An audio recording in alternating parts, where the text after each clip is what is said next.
Celui-là, il marche. Il marche. Mesdames et messieurs, bonjour. Heureux de vous retrouver pour cette Minute Éco Ouest France, organisée en direct du Salon de l'Agriculture sur le stand du Siècle Vert. Je suis avec Sébastien Abyss. Bonjour. Vous êtes chercheur associé au centre IRIS, centre de recherche. Vous êtes également directeur de Déméter.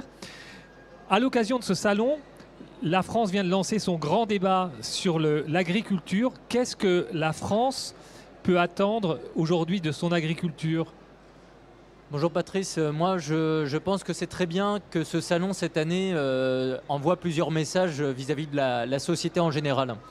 Ce débat sur l'alimentation, finalement, ça permet au monde agricole de rappeler que sa vocation première et essentielle, c'est de nourrir la population. Et ça lui permet même de raconter à côté à des consommateurs qu'au-delà de l'alimentation, il produit aussi de l'énergie, il entretient les paysages, il rend énormément de services, y compris pour l'environnement et le développement durable. Sur ce débat sur l'alimentation, on a aujourd'hui en France à prendre conscience que certains débats ces dernières années ont été excessifs sur les peurs, la mauvaise qualité, etc. L'agriculture française, en fait, elle se caractérise par 3 performances. Elle produit beaucoup. On est un tout petit pays, mais on produit beaucoup en agriculture parce qu'il y a eu politiquement et historiquement une volonté d'être une grande nation agricole. Alors certains aujourd'hui disent parfois justement que la France produit trop. Mais je vais y venir. Cette France produit beaucoup. Elle produit de la très haute qualité qu'une partie du monde nous envie. C'est aussi pour ça que la notoriété des produits français dépasse les frontières de l'Hexagone et même du continent européen. Et on a une grande diversité de production. La France produit dans de nombreux domaines, beaucoup de cultures et beaucoup de produits alimentaires transformés de qualité. Donc le triptyque gagnant de l'agriculture française, c'est quantité, qualité, diversité. C'est ce qui fait aussi sa différenciation peut-être stratégique par rapport à d'autres puissances agricoles dans le monde. C'est quantité, qualité, diversité. Est-ce qu'on produit trop ? Sans doute pas. On produit à la hauteur de ce que les marchés aujourd'hui poussent les mondes agricoles à produire. Il y a le marché hexagonal à satisfaire, il n'est pas en décroissance. Au contraire, on a un consommateur de plus en plus exigeant. Et donc, il n'y a pas raison face à cette exigence de moins produire. On a un marché européen qui est dynamique et on a un marché mondial qui est de plus en plus fort, notamment dans des bassins de consommation en Méditerranée, au Moyen-Orient, en Afrique, où pour des raisons démographiques, pour des raisons géopolitiques, pour des raisons climatiques, ces pays, même s'ils vont produire de plus en plus, vont devoir aussi compter sur le commerce international. Donc la France n'a pas seule vocation à nourrir le monde, mais la France participe aux équilibres alimentaires mondiaux.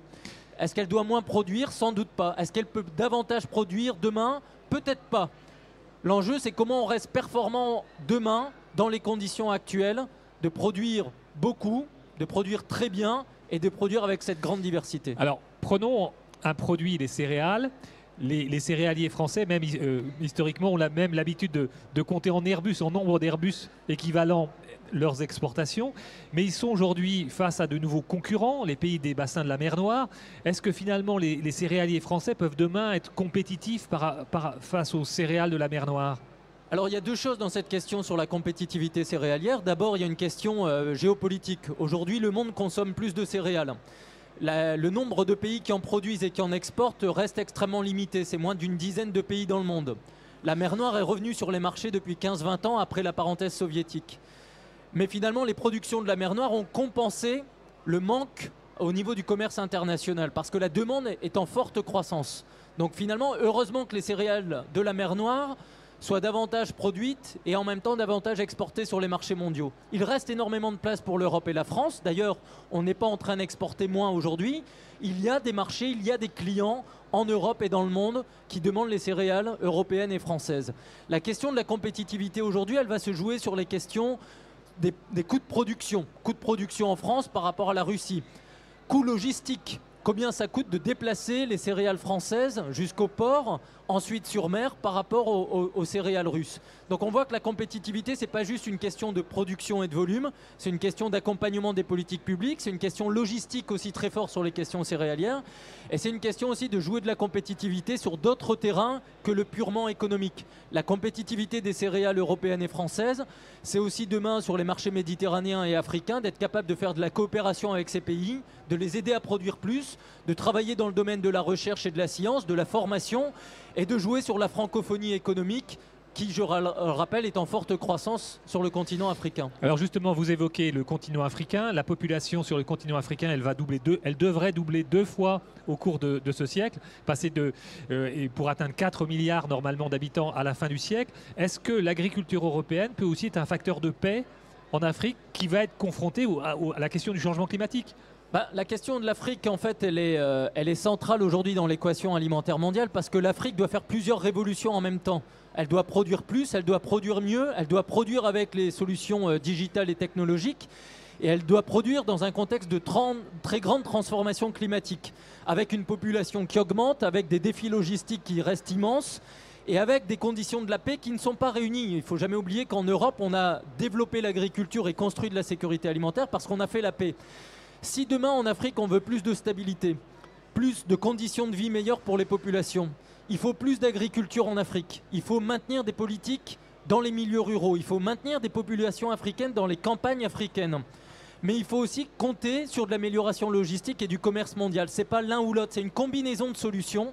Mais bien sûr que de l'enjeu de la sécurité alimentaire africaine dépendra une grande partie de la stabilité sur ce continent, en sachant que quand sur ce continent l'instabilité et les désordres se propagent, il y a très vite des dégradations pour les populations africaines, mais il y a des dimensions intercontinentales et donc européennes à regarder en perspective. Alors une dernière question liée à l'Europe.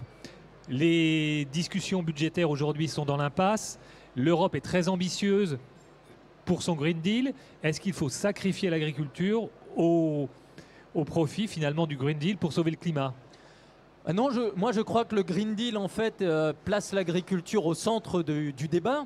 On voit bien aujourd'hui comment dans les attentes sociétales européennes ou françaises, que ce soit sur le climat, sur la santé, sur les paysages, sur le contrôle sanitaire, etc., les agriculteurs sont les principaux protagonistes.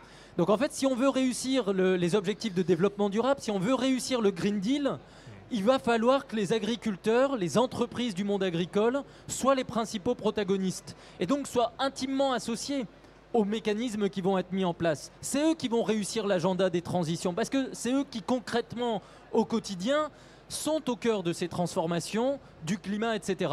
Le Green Deal est une grande ambition. L'Europe a la volonté de devenir un continent neutre en carbone en 2050. Les mondes agricoles doivent avoir aussi cette trajectoire en perspective.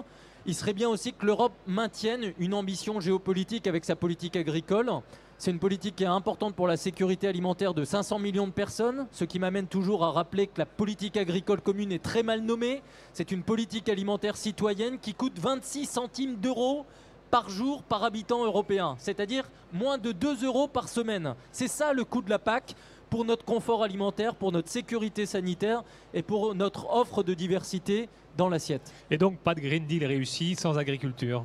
Pas de Green Deal sans agriculteurs et pas de sécurité en Europe sans agriculteurs. Donc on a besoin en fait de les maintenir au centre du débat stratégique. Et c'est pour ça qu'aujourd'hui le débat sur la PAC et son budget, c'est le débat en miroir de l'Europe. Est-ce qu'on veut encore d'une Union européenne? Est-ce qu'on veut avoir une ambition politique européenne? Si on veut détricoter l'Europe, évidemment on s'attaque à l'agriculture parce que ce sont les agriculteurs et ce sont les mondes agricoles qui ont fait l'unité européenne et la grande sécurité des consommateurs. Sébastien Habis, merci d'avoir participé à cette Minute Éco Ouest France.